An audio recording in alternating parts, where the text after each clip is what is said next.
satunya adalah Chandra Darmawan, tergugat 2-nya R. Yudi Suwardi, tergugat 3-nya adalah Imam Prakoso, tergugat 4-nya Eko Periantono. Kenapa 2 tergugat 3 dan tergugat 4 ini saya gugat?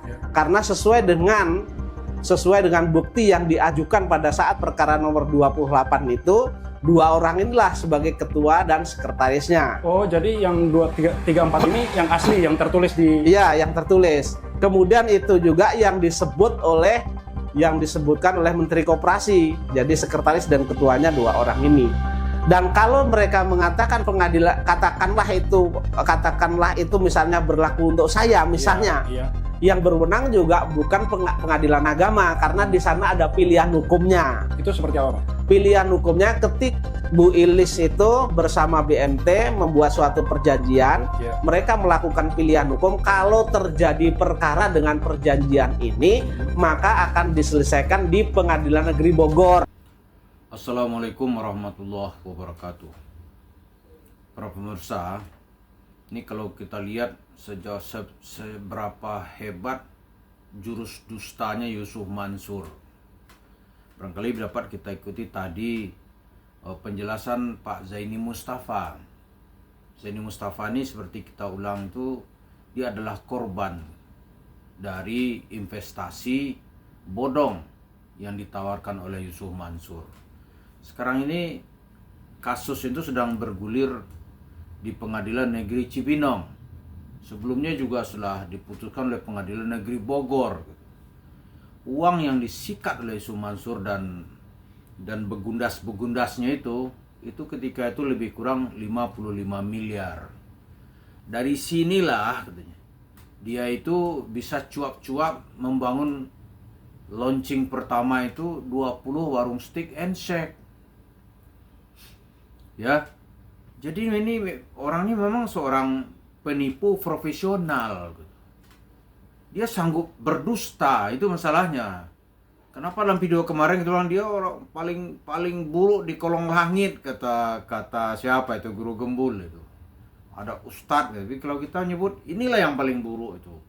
Nipu. Pakai ayat. Mungkin kalau disuruh injak Quran dia injak itu.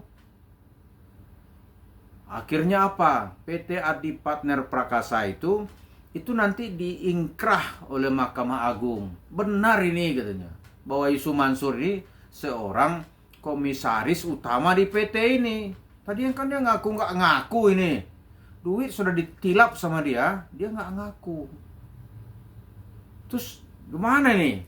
Kalau ada orang berkata, tapi kan banyak kasus yang lebih besar.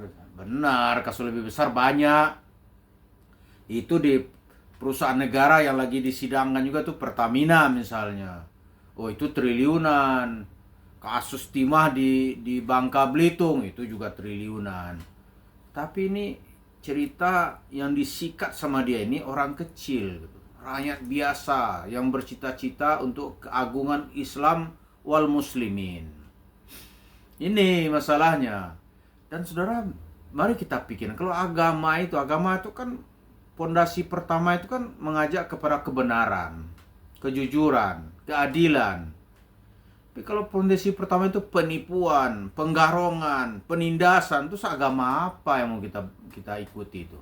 Nah, Yusuf Mansur merubah agama Islam yang baik ini menjadi agama dalam versi garong gitu. Karena itu harus kita lawan sama-sama. Nggak boleh dibiar, walaupun dia Allah, ada Allah dulu, Allah lagi, ya itu ngomong kosong aja itu. Ngomong kosong. Nggak ada yang akan dia sampaikan kecuali dia gimana meraup duit. Nah, ini kan nampak itu gimana dia berdusta. Kita udah sering mengulang tema-tema pendustanya Yusuf Mansur. Dia berdusta aja. Nggak ada bagi dia, oh dosa, nggak takut dia. Nggak takut dia. Lalu apa yang mau kita ungkap kalau ini tidak kita angkat? Gitu. Ya kan? Lalu apakah dia seorang yang hebat dalam berbisnis? Kalau dia menangani sendiri, bisnis dari dulu tuh dia bangkrut dia. Ini karena dapat fresh money gitu kan. Kan ada istilah tuh, the money is the king, kan? Uang cash itu, the cash is the king. Uang cash itu kan raja. Jadi dia bisa macam-macam. Tapi lihatlah Yusuf Mansur. Hampir setiap hari dari bangun tidur sampai tidur lagi dia tuh berkasus itu.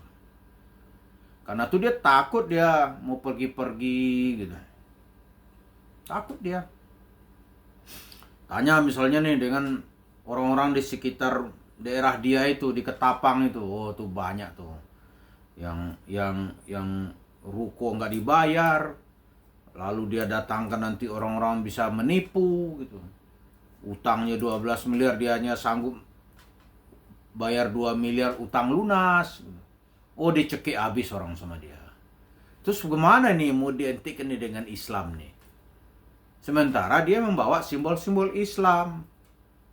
Karena itu ya kalau dibiarkan berarti Islam telah dirubah oleh Yusuf Mansur nih sebagai agama menghalalkan rampok gitu.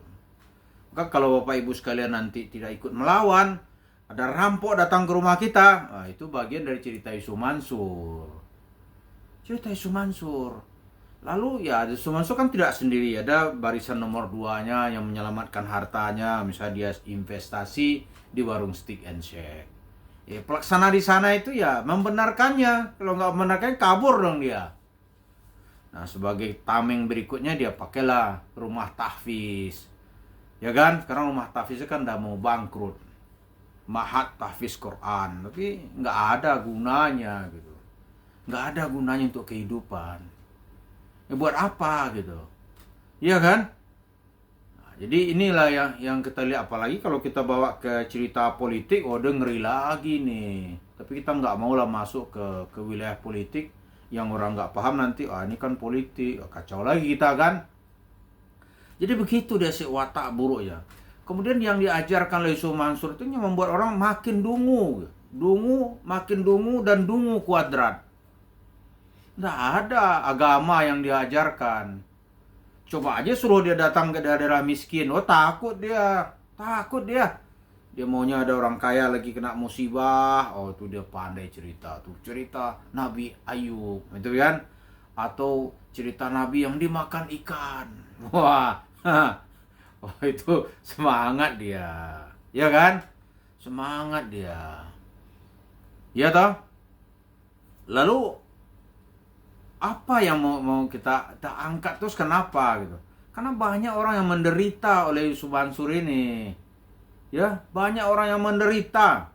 Di balik kemegahan warung Stick and Shake-nya yang bertebar itu, di sana itu banyak itu kuburan derita. Ya kan? Orang-orang menderita akibat sepak terjang Yusuf Mansur ini. Orang-orang menyesal gitu. Ya kan? Pernah mempercayainya. Untung aja orang nggak menyesal jadi orang Islam gitu. Tapi kita nggak tahu juga lah, ada orang-orang kali udah menyesal jadi orang Islam murtad, dia kan nggak tahu kita akibat kelakuannya. Terus masa ini dibiarkan? Udahlah, nggak usah lah, kita banyak tugas sebagai Islam, yang di depan mata aja kita nggak sanggup misalnya. Apaan cerita besar-besar? Ada lagi tuh, waduh, kita tuh ngeri kan kalau kita membuat aulawiyatul muslim, prioritas seorang muslim. Itu ngeri kita. Apa yang mau kita bicarakan gitu. Orang kalau bicara penindasan warga Palestina di Gaza, orang semangat sekali. Bahkan ada yang ngedor-gedor pintu rumah kita malam-malam. Bangun Pak, kita doakan orang Palestina. Ada lagi itu minta sumbangan. Untuk apa? Wah, ini untuk perjuangan melawan orang-orang yang ditindas di Gaza gitu. Kalau nggak kasih, oh diturunnya lah kita nih orang murtad. Dicomotnya katanya hadis laisa minni atau laisa minna man la yahtamu bi amril muslimin. Bukan di golongan kami yang nggak peduli dengan urusan umat Islam. Tapi ada urusan orang-orang yang tertindas di depan matanya, dia diam aja. Ini kan susah kalau begini. Karena itu kita tetap memposisikan diri kita berteriak terus atas kejahatan agama yang ditimbulkan oleh Yusuf Mansur. Penipuan, apa dan segala macam gitu, yang membuat orang lain ruginya miliaran rupiah.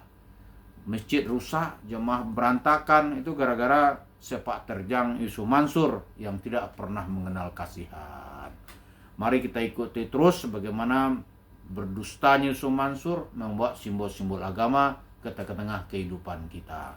Terima kasih. Assalamualaikum warahmatullahi wabarakatuh.